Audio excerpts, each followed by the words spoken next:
So this is what we're working with, this stone here. Now, get this a little wet again so that you can really see that right in through here there's an awful lot of clear chalcedony, and it makes for a really mossy stone. So I'm going to go ahead and get set up, and we're going to go ahead and clean up this area here and just kind of show you a general method for working with the edge of a diamond blade on a rotary tool. And it'll give you an idea of sort of the method that I use to clean up stones, and sort of where my method comes from, because I do try to make sure that all of these are cleaned up so that the most light is getting into the stone, especially with these plume agates, because you can't really tell, or moss agates rather, you can't really tell what's going on with them unless there's an awful lot of light going on, going into the stone, so that it helps those structures to be seen. Otherwise you got to slice it, and then you kind of lose a pretty whole stone like this. So let's get started. So here's our project stone. You can see those really cool plumes sort of visible. Well, not really plumes, more like moss. But I've done one side. We're going to go ahead and do this side now. Help some of this material be a little bit more visible. Bring out this banding detail a bit more. Sharpen it up kind of like on this side. We're just going to work around the stone with the diamond blade. Just kind of smooth it over. We're just watching those little dust valleys disappear little by little. Alright? That's all we're going to do.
Just making a little progress.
All right. Hoping I didn't get the camera too dusty. All right. So you can see we've gotten to the point where we're just easing over all of those edges, right? Getting down through all those cracks and smoothing it over, right? That's the general goal here. Just to smooth it over and to ease over any of those sharp edges and bring down any of those cracks till they're ground out. Now, how I'm doing that, you can actually see that detail starting to come out of the stone a little better. So when I'm working, there we go. My blade is working on this edge right here. You can actually see that ground edge. That's the edge of the blade that I'm working on when I do this. Just taking it down little bit at a time, but while it's running at a high speed, it's grinding it off pretty quick. You could see how it did this area here. So just grind it down little by little and try to work down through the cracks. Obviously, you can see I'm doing that here as I eased over this edge here. Almost all, you can see the little dust puddles that I was kind of talking about. Right? Those are your little imperfections, and the dust hits in those and sort of highlights where that is while you're working. Now, you can wet the stone. It does work wet. It's just, I think dry, it helps me to see where that's coming from a little better. So I'm going to do a little more, and I'll get the stone wet and I'll put it under some pretty light and a little bit of, I'll just use a little bit of liquid soap so that it looks like it's oiled, but you'll be able to see it a little better when I'm done. Yeah, anyway, let's do some more.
Mm.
So we cleaned that stone up, got around it pretty good, and this is the side that we started out with.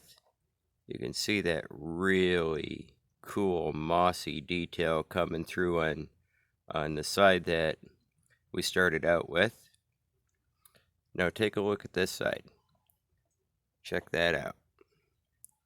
That's the benefit of getting in and letting the diamond wheel do a lot of the work that the tumbler would normally have to, or a grinding wheel. In this case, I'm going to tumble this one, and it'll go into our tumbled stone giveaway. But yeah, sometimes stones need a little bit of prep to get ready for the tumbler, and you just use a diamond wheel. It's a practiced art, and eventually it'll teach you how to get into carving and other sort of lapidary arts where you want to trim stones to fit a piece. It's nice to know how to use a diamond wheel. Learning how to use the edge to clean up stones like this is a good way to start. So thanks for watching, guys. Remember, if you haven't subscribed already, please hit that subscribe button. Give the video a like. And if you think it's helpful, share it. Thanks, guys. Take care of yourselves. Take care of each other. I'm out.